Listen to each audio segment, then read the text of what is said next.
문재인 대통령이 교육부와 국방 등 5개 부처 장관을 교체하고 차관급 4명을 임명하는 중폭 개각을 단행했습니다. 서울을 비롯한 중부 지역에 이틀째 많은 비가 쏟아지면서 피해가 속출했습니다. 특히 낮에는 주춤했던 비가 밤만 되면 야행성 폭우로 돌변하면서 피해를 키웠습니다.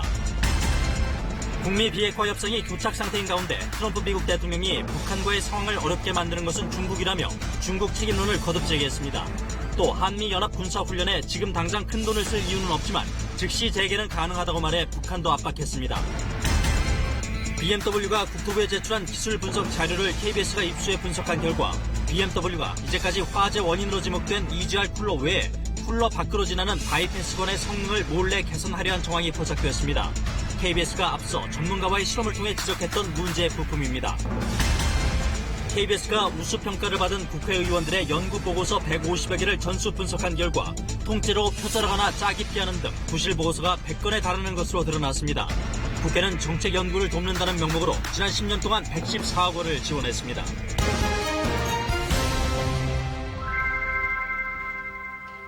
시청자 여러분 안녕하십니까? KBS 9시 뉴스입니다. 문재인 대통령이 오늘 교육, 국방, 고용 등 5개 부처 장관을 교체하고 개혁 의지를 거듭 표명했습니다. 사회부 총리 겸 교육부 장관 후보로 유은혜 더불어민주당 의원이 지명됐고 이따른 실언으로 구설수에 올랐던 송영무 국방장관은 교체됐습니다. 저 소식 김지선 기자입니다. 문재인 정부 중반기를 책임질 장차관급 인사가 발표됐습니다. 신임 부총리 겸 교육부 장관에 50대 재선 의원인 더불어민주당 유은혜 의원이 내정됐습니다. 국회 교문위에서 수년간 활동해온 유 후보자는 여당 내에서 대표적인 교육정책 전문가로 꼽혀왔습니다. 청와대는 뛰어난 소통 능력과 정무 감각을 발휘해 중장기 교육개혁을 추진해 나갈 적임자라고 평가했습니다. 무거운 책임감으로 받아들이고 먼저 성실하게 인사청문회부터 준비하도록 하겠습니다. 국방부 장관은 정경두 현 합참의장이 내정됐습니다. 비육군 출신 장관을 내세워 육군 기득권을 허무는 국방개혁 완수에 대한 의지를 보인 것으로 해석됩니다. 국민의 신뢰를 받고 사기 충천한 가운데 대한민국 국가 안보를 튼튼히 하고 국민의 생명과 재산을 확실하게 지켜야 된다는 여성가족부 장관은 더불어민주당 진선미 의원이 발탁되면서 18개 부처 중 여성 장관 5명이란 비율은 유지하게 됐습니다. 산업통상자원부 장관은 성윤모 현 특허청장, 고용노동부 장관은 이재갑 전 차관이 각각 지명됐습니다. 윤 대통령은 박근혜 정부 당시 우병우 전 민정수석을 감찰했던 이석수 전 특별감찰관을 국정원 기획조정실장에 임명하는 등 4명의 차관급 인사도 단행했습니다. KBS 뉴스 김지선입니다. 오늘 개각의 특징은 개혁 성향의 현역 의원과 전문성을 갖춘 관료 출신을 발탁했다는 점입니다. 지난 15개월간 각 부처 활동을 평가해 본 결과 부진했던 부분에 대해서는 심기일전해서 앞으로 가시적인 성과를 내겠다는 뜻으로 풀이됩니다. 이어서 김기현 기자입니다. 기무사 문건 파동의 항명 사태까지 국방부 장관 교체는 군 지휘체계 혼선에 대한 책임을 묻는 성격이 강합니다.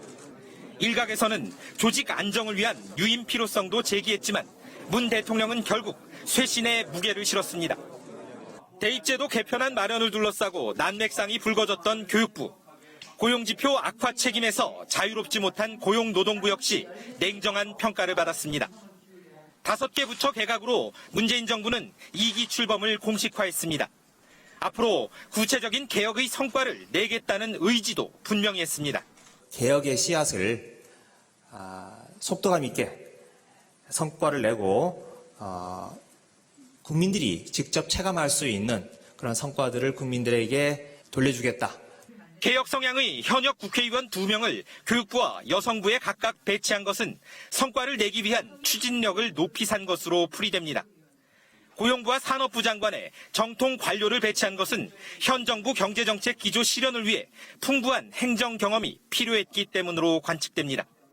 오늘 개각에 대해 여당은 환영의 뜻을 밝힌 반면 자유한국당은 좁은 인재풀의 한계라고 비판했고 바른미래당은 자기 사람 챙기기라고 각을 세웠습니다. 청와대가 환경부 장관 추가 교체와 함께 차관급 후속 인사도 예고한 가운데 개혁성과 전문성이 문재인 정부 2기 인선의 중요 원칙으로 자리 잡고 있습니다. KBS 뉴스 김기현입니다. 문재인 대통령은 앞으로 일자리 창출 사업을 지역에서 주도하고 정부는 평가와 지원을 맡는 상향식이 되도록 패러다임을 바꿔야 한다고 말했습니다. 문 대통령은 민선 7기 시도지사 간담회에서 일자리 창출을 위해선 정부와 지자체 간 강력한 협력이 필요하다며 이같이 밝혔습니다. 문 대통령과 시도지사들은 혁신 성장에 지역이 동참하도록 제도를 개선하고 남북협력 사업에 지역 참여를 보장하는 내용 등이 담긴 일자리 선언도 발표했습니다. 다음은 어제와 그제 경기도와 강원 북부에 쏟아진 국지성 폭우 피해 상황 알아보겠습니다. 이틀째 서울 수도권에 퍼부은 폭우 때문에 주택과 도로 곳곳이 침수 피해를 입었습니다. 순식간에 삶의 터전을 잃은 이재민들은 힘겹게 복구 작업에 나섰습니다. 먼저 황경주 기자입니다. 주택가로 폭포 같은 흙탕물이 밀려듭니다. 한밤중 기습폭우에 골목길은 계곡처럼 변했습니다. 도로 아스팔트도 엉망으로 깨졌습니다. 이리저리 막아보고 쉴 새 없이 물을 퍼내지만 역부족입니다. 날이 개자마자 본격적으로 복구가 시작됐습니다. 조각난 아스팔트를 치우고 또 치우지만 끝이 없습니다. 제가 이 동네가 처음이에요, 처음. 이런 일이? 네, 미치겠어요. 물살이 그대로 들이친 단지 앞방은 쑥대밭이 됐습니다. 날이 밝으며 비가 그쳤지만 온 집안이 보시는 것처럼 물난리 흔적입니다. 물이 무릎까지 차면서 가재두부가 전부 물에 젖어 쓸 수 없게 됐습니다. 도봉구와 은평구, 강서구 등 서울 곳곳에 대피소가 차려졌지만 주민들은 김밥으로 대충 끼니를 때우고 다시 집으로 돌아갑니다. 밤에는 어디서 주무셨어요? 저기 북서울중학교. 너무 저기 오니까 나올 수밖에 없어요. 집에 이래놓고 거기 마음 편하게 있을 수 있어요? 못 있어요. 흔적도 없이 무너진 담장. 하나, 둘, 셋. 온 동네가 복구에 나섰지만 언제 일상으로 돌아갈 수 있을지 망연자실입니다. 이번 비로 주택 1000여 곳이 침수됐고 담장 100여 곳이 무너졌습니다. 또 전국에서 이재민 180여 명이 발생했습니다. KBS 뉴스 황경주입니다. 경기도에서도 곳곳에 기습폭우가 쏟아져 한 명이 숨지고 한 명이 실종되는 인명피해가 났습니다. 주택과 공장에도 침수 피해가 속출해 이재민들이 생겨났습니다. 이어서 김민경 기자입니다. 서울 외곽순환도로로 진입하는 송초 IC 부근. 어젯밤 폭우에 공릉천이 범람하면서 이 일대 차량 20여 대가 물에 잠겼습니다. 물에 빠졌던 한 명은 무사히 구조됐지만 다른 한 명은 도랑에 발을 헛디뎌 강물에 휩쓸려 갔습니다. 119가 여기 오는 동안에 한 사람이 우산 쓰고 여기서 내려오면서 여기로 빠져버린 거야. 그냥 들어가 버리더라고요. 경찰은 실종자의 신원 파악을 위해 침수된 차량들의 차적 조회를 하고 있습니다. 오늘 새벽에는 경기도 양주의 한 주택에서 50대 남성이 빗속에서 쓰러져 숨진 채 발견됐습니다. 침수 피해도 이어졌습니다. 가게 안 가구들이 뒤엉켜 있고 바닥은 온통 진흙탕이 됐습니다. 순식간에 1m 높이까지 들이닥친 빗물로 판매용 가죽 소파가 흠뻑 젖었습니다. 속상한 건 뭐 이름할 수는 없는데 어떻게 이렇게 할 수 있는 시간이 없었어요. 벼랑 안에 물이 불러가지고. 길가에는 침수 당시 상황을 말해주듯 깨진 창문과 부서진 가게 물건들이 모두 밖으로 나와 있습니다. 폭우에 야산 일부가 무너져 내려 주차된 트럭도 흙에 잠겼습니다. 많이 답답했고요. 이게 이제 오늘도 이걸로 이제 제 생업에 이제 일을 하는데 이렇게 되니까 이제 당장 어떤 차로 어떻게 해야 될지. 양동이로 공장 안에 들어찬 물을 연신 퍼냅니다.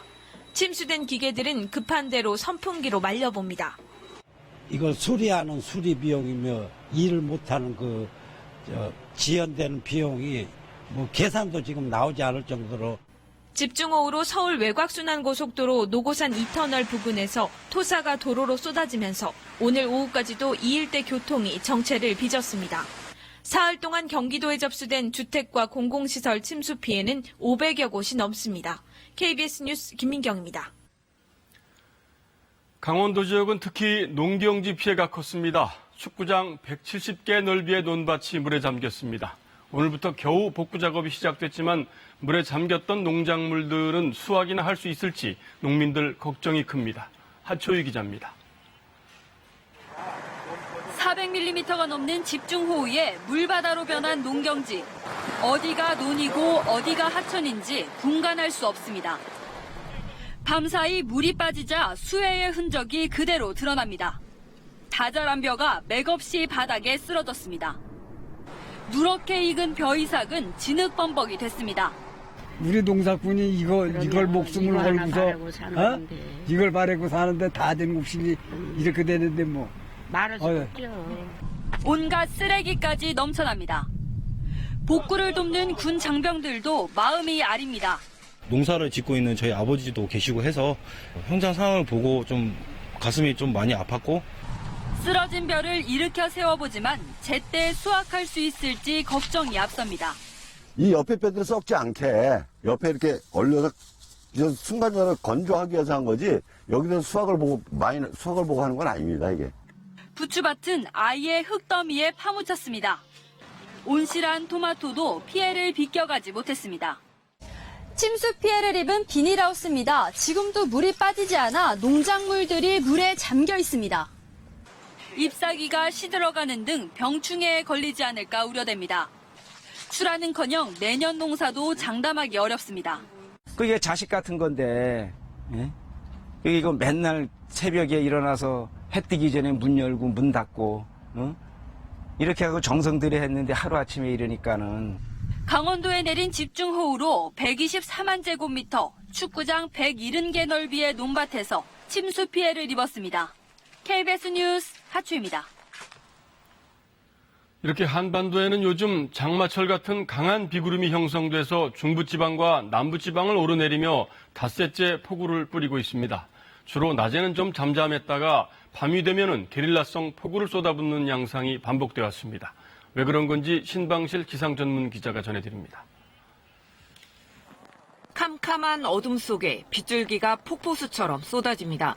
강물 수위가 급격히 높아지며 교량을 위협할 정도로 물이 차오르지만 날이 밝자 언제 그랬냐는 듯 비가 그칩니다. 새벽 한때 홍수경보까지 내려진 남양주 왕숙천.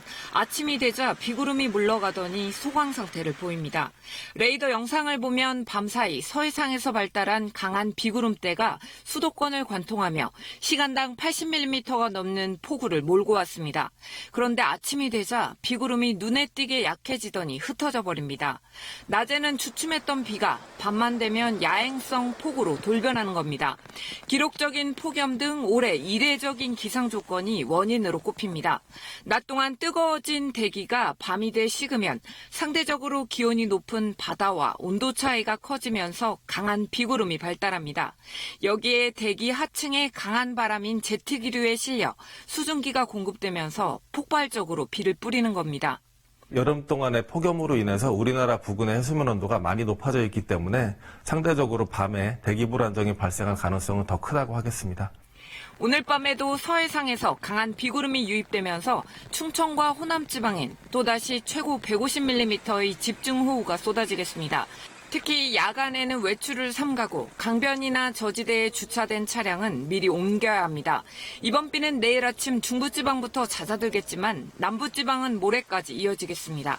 KBS 뉴스 신방실입니다. 네, 북미 비핵화 협상이 교착 상태인 가운데 트럼프 미국 대통령이 중국 배후론을 또다시 제기했습니다. 또 한미 연합 군사훈련에 지금 당장 큰 돈을 쓸 이유는 없다면서도 또 즉시 재개는 가능하다고 이야기하기도 했는데요. 중국과 북한을 동시에 압박하는 모습인데 그 배경과 의도를 워싱턴 연결해서 짚어봅니다. 이재현 특파원. 네, 트럼프 대통령이 중국 배후론 또 제기했는데요. 이 중국에 대한 비난 수위가 점점 더 높아지는 것 같네요. 네, 트럼프 대통령의 트위터에 백악관 성명이 올랐는데 트럼프 대통령은 북한이 중국에서 엄청난 압박을 받고 있다고 강하게 느끼고 있다며 중국을 직접 겨냥했습니다. 중국이 북한에 자금과 연료, 비료 등 상당한 원조를 제공하는 것으로 알고 있다면서 대북 제재 누수 현상도 비판했습니다. 트럼프 대통령은 북한 문제의 일부는 미중 무역 전쟁 때문이라는 말도 했는데 무역 전쟁 국면에서 북한 문제를 지렛대로 쓰지 말라는 경고를 중국에 던진 것이라는 분석도 나옵니다. 네, 매티스 국방장관은 한미 연합훈련을 더 이상 중단할 계획은 없다 이런 식으로 얘기를 했는데요. 이건 트럼프 대통령보다 더 나간 얘기 아닌가요?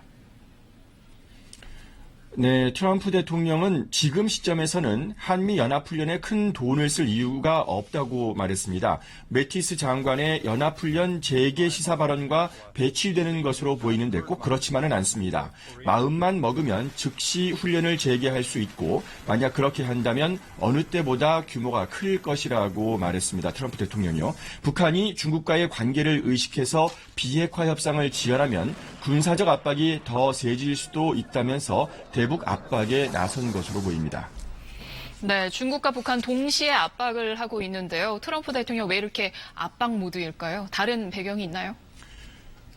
네, 트럼프 대통령은 오는 11월 중간선거를 앞두고 있습니다. 지지율을 올리려면 외교적, 경제적 성과가 필요한 상황입니다. 그런 만큼 북한에 대해선 가시적인 비핵화 조치를 신속히 취하라는 압박을 하고 중국에 대해서는 무역전쟁도 불사하는 전략을 구사하고 있습니다. 트럼프 대통령은 그러면서도 김정은 위원장과는 환상적인 관계를 유지하고 있다면서 정상 간 신뢰를 강조하는 수사를 내놓고 있습니다. 네, 트럼프 대통령의 이런 움직임에 대해서 미국 내 반응이 어떤지 궁금한데요. 네, 뉴욕타임스는 트럼프 대통령의 이런 발언이 대북 외교 답보 상태에 중국을 희생양으로 삼으려 하는 것이라는 평가를 내놓기도 했습니다. 미국의 인터넷 매체 복스는 트럼프 대통령이 싱가포르 정상회담에서 종전선언을 약속했었다고 보도하기도 했습니다. 시진핑 주석의 방북이 예정돼 있는 만큼 그 결과가 향후 북미 협상에 큰 영향을 미칠 것으로 전망됩니다. 워싱턴에서 전해드렸습니다.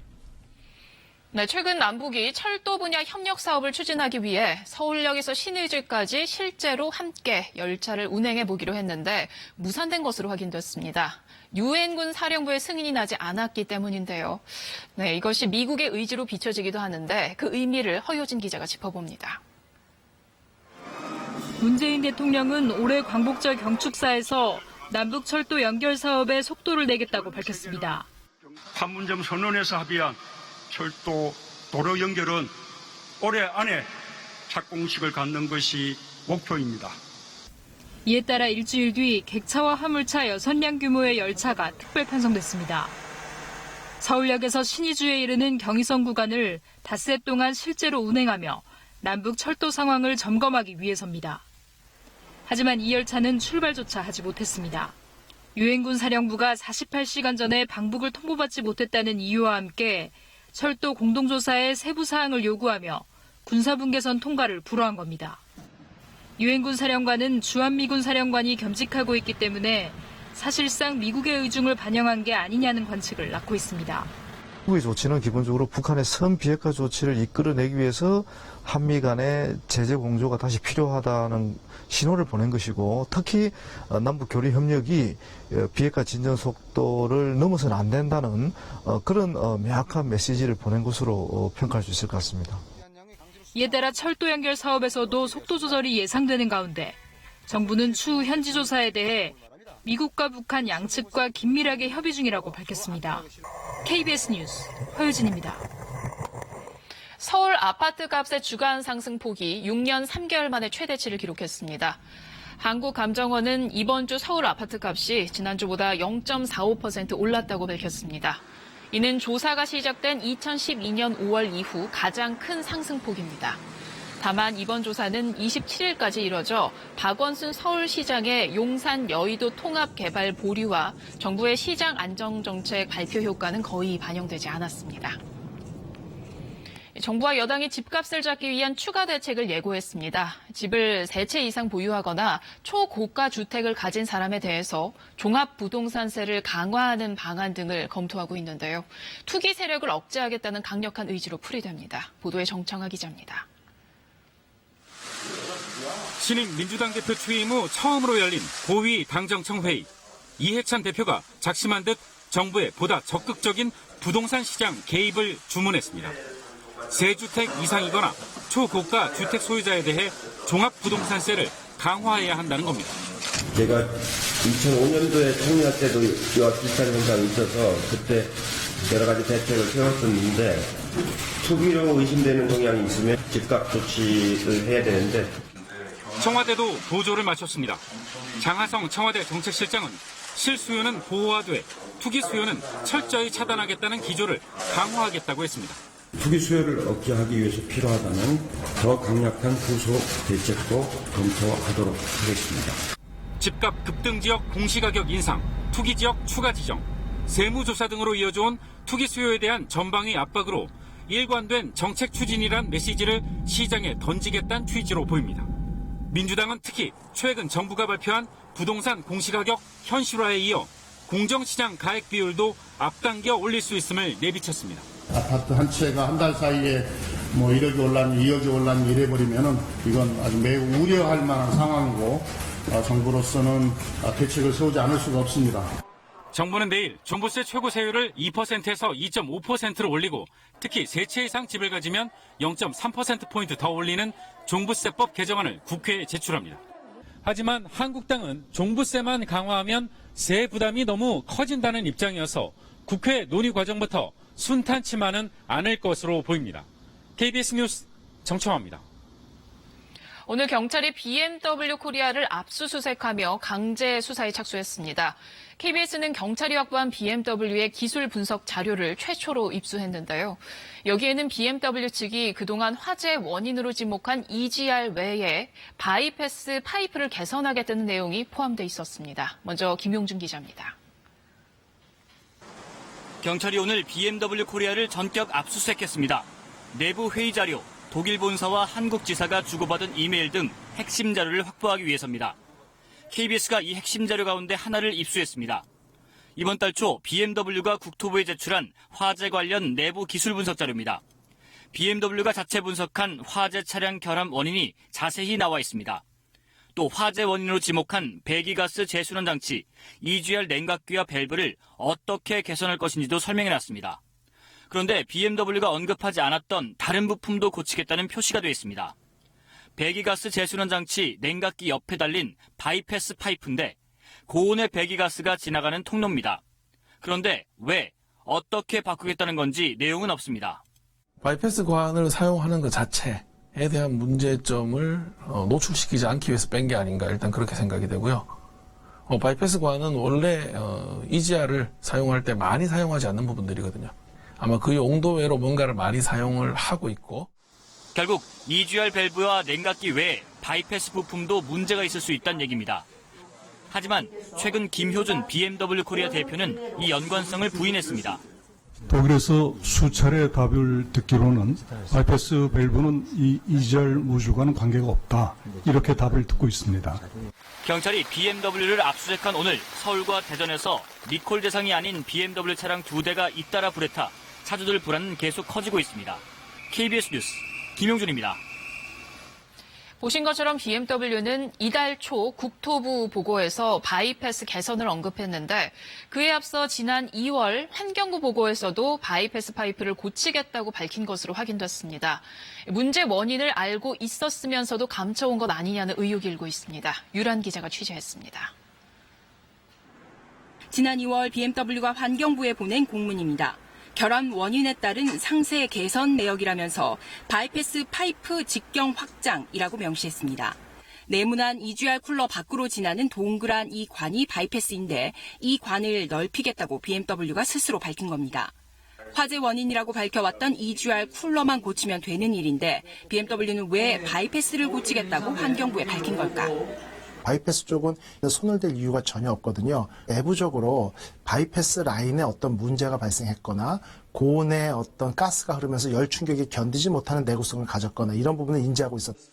이 때문에 지금까지 주장해왔던 화재 원인인 EGR 쿨러 결함과는 다른 시정 계획서를 환경부에 낸 것으로 보입니다. BMW가 화재 원인을 인지했다는 6월보다 넉 달이나 빠른 2월에 이미 바이패스에 문제가 있다는 것을 알고 있었던 것으로 보입니다. 이 부품을 교체한 것 때문에 배출가스에 관련된 부분들이 변경될 경우에는 재인증 혹은 이제 인증 취소까지 확대될 수 있는 부분들이라고 생각을 합니다. 바이패스의 문제를 인정하면 인증 취소, 즉 판매 금지까지 이루어질 수 있기 때문에 알고도 은폐했을 가능성이 있다고 전문가들은 분석했습니다. 이에 대해 BMW는 환경부는 배기가스의 성능 개선, 국토부는 냉각수 누수 문제 해결에 대한 시정 계획서라고 답변했습니다. KBS 뉴스 류란입니다. 아시안게임 축구대표팀 이제 토요일 결승전만 남았습니다. 2회 연속 금메달을 따기 위해선 숙명의 라이벌 일본의 벽을 넘어야 하는데 기대만큼 부담감도 클 겁니다. 자카르타에서 김기범 기자가 전합니다. 시원한 골폭죽을 터뜨리며 박항서 감독의 베트남을 넘어 결승에 진출한 대표팀. 선수들의 사기는 최고조에 달했습니다. 주장 손흥민은 마지막까지 긴장의 끈을 놓지 말자며 선수들을 독려했습니다. 잘 준비해서 마지막 결승전 한번 부셔보자. 상대는 최고의 라이벌 일본입니다. 국가대표급을 제외한 21세 이하 젊은 선수들로 출전했습니다. 2년 뒤 도쿄올림픽을 위한 준비 과정이지만 한일전인 만큼 순순히 물러서지는 않을 각오입니다.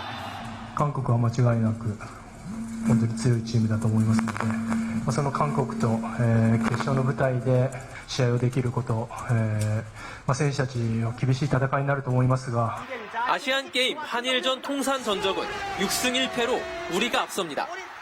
1994년 히로시마 대회 8강전에서 황선홍의 짜릿한 역전 결승골 등 기억에 남는 명승부가 많습니다. 이번에는 9골을 터뜨린 J리그 출신 황의조가 공격 선봉에 나섭니다. 또 마지막까지 긴장 놓치지 않고 최대한 회복 잘해서 마지막 경기까지 꼭 승리해서 또 좋은 결과로 돌아갔으면 좋겠습니다. 박항서 매직의 도전도 마지막 결실을 향해 달려갑니다. 4강전에서 조국 대한민국에 패했지만 베트남 국민들의 뜨거운 성원을 안고 사상 첫 동메달 획득에 도전합니다. 결승 한일전과 박항서 매직의 동메달 결정전까지 막바지로 달려가고 있는 아시안게임이 축구 열기로 뜨겁습니다. 자카르타에서 KBS 뉴스 김기범입니다.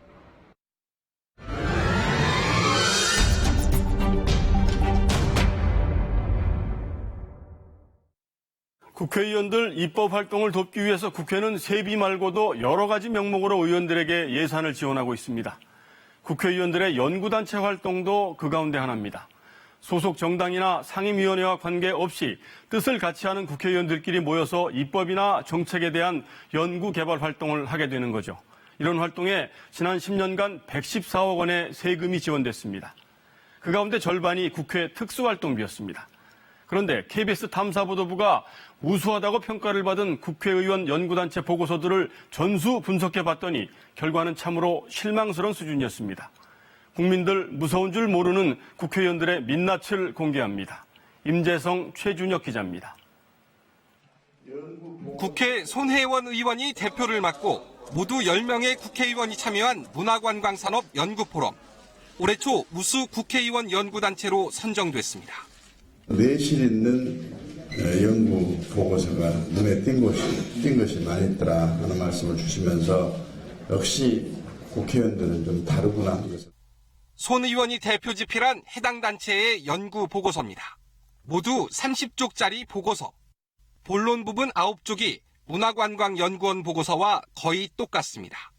나머지 부분 역시 80%가량이 국토부 보도자료와 인터넷 여행 잡지 등을 그대로 베끼다시피 했습니다. 짜깁기 보고서입니다. 이거는 저희가 사실 좀 참고 문헌만 넣으면 된다고 이제 생각을 하고 좀 미진했던 면도 좀 있고요. 홍문종 의원을 대표로 14명의 의원이 참여한 대중문화와 미디어 연구회. 2015년 홍 의원이 대표 집필한 보고서입니다. 2009년 한국노동연구원 보고서에서 어미만 조금씩 바꿨을 뿐 똑같습니다. 6년 전 통계 자료를 2014년 자료처럼 바꾸면서 통계치도 틀렸습니다. 단어 자동 바꾸기 기능을 썼는지 일부 내용이나 참고 문헌의 연도도 함께 엉망이 됐습니다.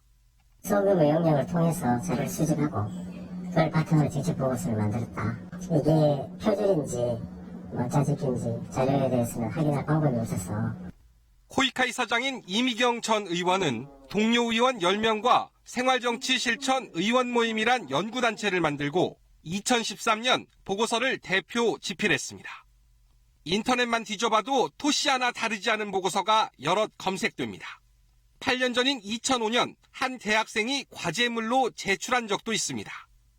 이 의원 측은 환경단체 관계자로부터 과거에 만든 자료를 넘겨받아 그대로 제출했다고 해명했습니다. 미발표 자료이기 때문에 아무 문제 없으면 다 쓰십시오. 이래 됐는데 지금 이제 KBS에서 이제 이렇게 지적을 하시니까 저희도 좀 억울한 면이 많죠. 국회 사무처 내규는 보고서가 연구 논문 형식을 갖추고 인용할 경우 반드시 출처를 밝히라고 돼 있습니다. 표절이나 짜깁기 자체는 나쁜 거지만 그동안 관행적으로 해왔고 또 거기에 대한 제재가 없었고. KBS 뉴스 임대성입니다. 국회의원 연구단체들을 심사해 우수단체를 시상하는 행사장.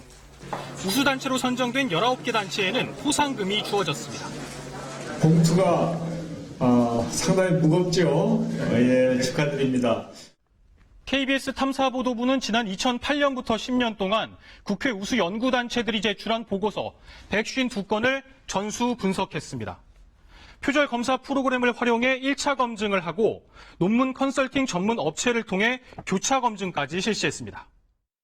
결과는 참담합니다. 통째로 표절하거나 짜깁기한 보고서, 새로 쓴 분량이 몇 쪽 되지 않는 부실 보고서가 100건에 이릅니다. 전체의 3분의 2에 해당합니다. 수학과 탈피식으로 이렇게 하는 것 같다는 느낌이 항상 드는데 이 또한 새로운 문화가 없다. 우수단체로 선정되면 500에서 1000만 원씩 포상금이 주어졌습니다. 포상금만 8억 원, 전액 특수활동비가 쓰였습니다. 이 돈은 연구단체에 참여한 국회의원들끼리 나누어 가졌습니다. 저희가 공동대표잖아요. 이거를 문화상품권 해갖고 일률적으로 다 배분해서 회원분들에게 나눠드렸답니다. 국회의원들이 만드는 연구단체는 해마다 60여 곳에 이르고 지난 10년간 114억 원의 예산이 지원됐습니다. 이 돈의 절반도 특수활동비입니다. 700여 개 연구단체 가운데 취재진이 실체를 확인한 것은 우수단체로 선정된 20%, 나머지 80%는 검증조차 되지 않았습니다. KBS 뉴스 최준혁입니다. 국회 특수활동비 폐지에 이어서 요즘은 정부 각 부처 특수활동비 삭감 문제가 한창 논란이 되고 있죠. 여론을 의식한 탓인지 정부가 내년도 특수활동비를 9% 정도 줄이겠다고 밝혔습니다. 그런데 과거 10년 동안 정부가 지출한 비공개 예산 자료를 살펴보니 일반 예산을 특수활동비로 전용해서 쓰는 경우가 종종 발견됐습니다. 특수활동비를 줄이는 척 신용만 했다가 나중에 일반 예산을 슬쩍 특수활동비로 또다시 전용할 가능성도 있다는 얘기입니다. 황현택 기자입니다. 지난 22일 국회 법제사법위원회 감사원이 지난해 특수활동비 4억 원을 전용해 4대강 감사에 투입한 게 논란이 됐습니다. 그게 납득이 되는 얘기입니까? 이런 걸 특활비 쓰라고 특활비 주는 겁니까? 전용에 대해서는 기재부의 사후 승인 절차를 밟은 것으로 알고 있습니다. 감사원을 포함해 정부의 특활비 관련 전용 사례는 지난 10년간 6개 부처에서 12건, 17억여 원에 달했습니다. 특히 이 중에는 일반 예산을 받은 뒤 영수증 처리가 필요 없는 특활비로 전용한 사례도 3건 포함됐습니다. 검찰은 운영비 등으로 배정된 4억 3천만 원을 국민생활 침해사범 단속을 위한 특활비로, 또 출입국 관리와 범죄 예방 예산 6,700만 원을 수사 지원 특활비로, 국방부도 해외 파병 활동 운영비 627만 원을 특활비로 돌려 썼습니다. 추가 예산비 또 달라고 하는 것보다 있는 거를 그런 쪽으로 좀 돌리는. 하지만 예산의 성격이 바뀌면서 실제 이 돈을 어디에 어떻게 썼는지 알 수 없게 됐습니다. 일반 예산을 특활비로 옮기는 것은 어떻게 쓰는 것인지 전혀 알 수가 없어서 투명성에서 큰 문제가 됩니다. 보다 엄격한 기준들이 있었으면 좋겠습니다. 국가정보원을 제외한 내년도 정부기관 특활비 총액은 올해보다 9.2% 줄어든 2,876억 원. 쥐꼬리 감축이란 비판이 나오는 상황에서 예산 전용을 통한 특활비 편법 증액도 가능하다는 지적이 나오고 있습니다. KBS 뉴스 황현택입니다. 최근 통계청장이 전격적으로 교체된 이후 국가 통계에 대한 신뢰성과 중립성에 대해서 논란이 달아올랐지요. 이 논란을 촉발시킨 게 바로 얼마 전 발표된 가계소득 동향조사라는 통계 자료입니다. 국민들 소득 분배 상황을 파악할 수 있는 통계 지표인데 도대체 뭐가 왜 논란이 되고 있는 건지 신선민 기자가 정리해드립니다. 이번 논란의 핵심은 하위 20%의 소득은 줄고 상위 20%의 소득은 늘어서 소득 분배 지표가 사상 최악으로 나타났는데 이 통계가 현실을 제대로 반영하고 있느냐입니다. 통계청은 대표성 있는 표본을 뽑아 조사하는데 이 표본 수가 2016년 8,700가구, 지난해엔 5,500가구, 올해는 8,000가구입니다. 그런데 이 과정에서 올해의 경우 노인 가구 등의 저소득층이 많이 포함돼 소득 분배 지표가 악화됐다는 지적이 제기된 겁니다. 이렇게 표본과 표본 수가 해마다 왔다 갔다 했는데 올해 통계를 다른 해 수치와 비교해 사상 최악 등으로 단순 계량화하는 건 맞지 않다는 주장도 나옵니다. 표본 간의 비교를 하는 데 있어서 상당한 주의가 필요했던 그 부분을 1분기 발표 때는 제가 생각할 때는 통계청에서도 참고자료 없이 발표를 했기 때문에 이에 대해 통계청은 충분한 규모의 표본을 유지해왔고 표본 변화는 고령화라는 흐름을 반영한 것이어서 문제 없다는 입장입니다. 많은 표본의 변화가 그 기간 중에 발생하였다 하더라도 그 통계를 2017년 통계와 2018년 통계를 서로 비교하는데 무리가 없다라는 것이 통계청의 기본 입장입니다.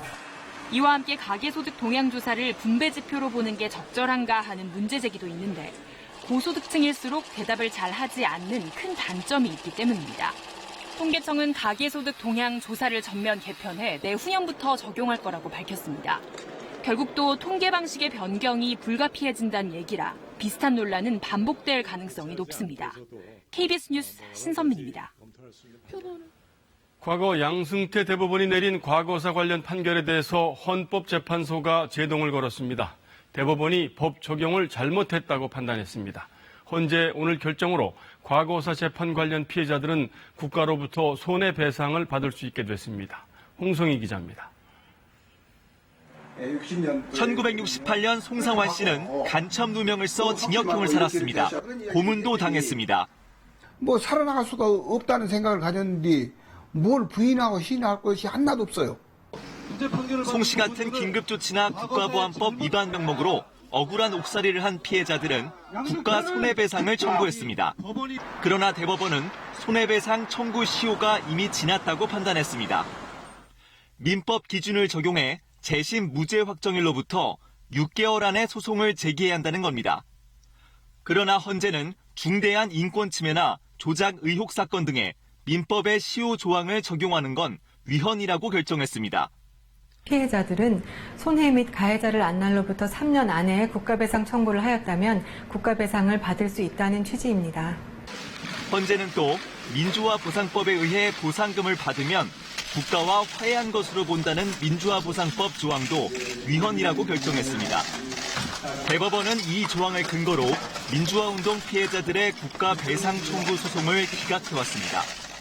민주화보상금에는 정신적 손해에 대한 배상이 포함되어 있지 않은데 국가배상 청구권마저 금지하는 것은 가혹하다고 밝혔습니다. 헌재는 그러나 긴급조치 피해자들의 손해배상을 기각한 법원 재판을 취소해달라는 헌법 소원은 받아들이지 않았습니다.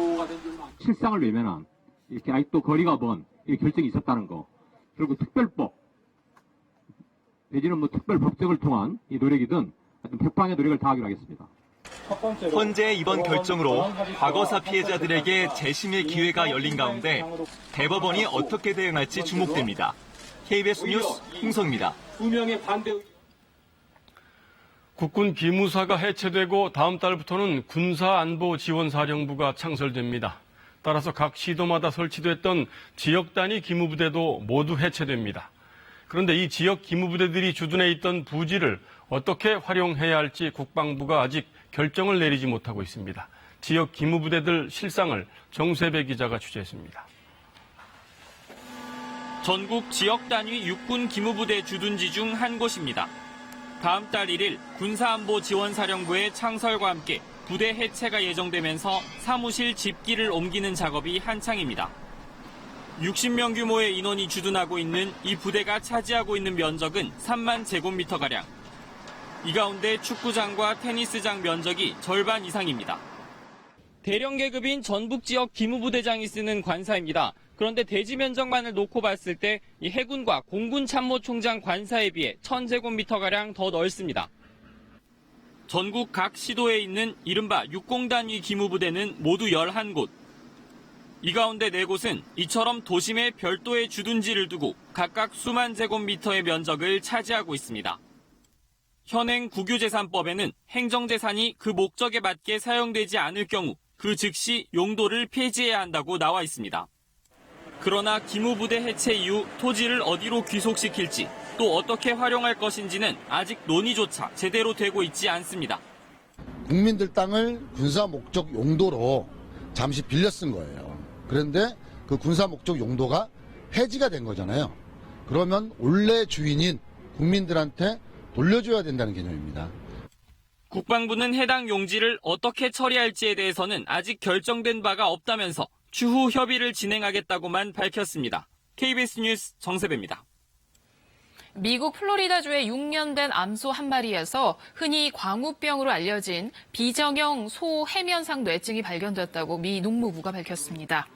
농림축산식품부는 이에 따라 어제부터 미국산 소고기에 대한 현물 검사 비율을 3%에서 30%로 확대했습니다.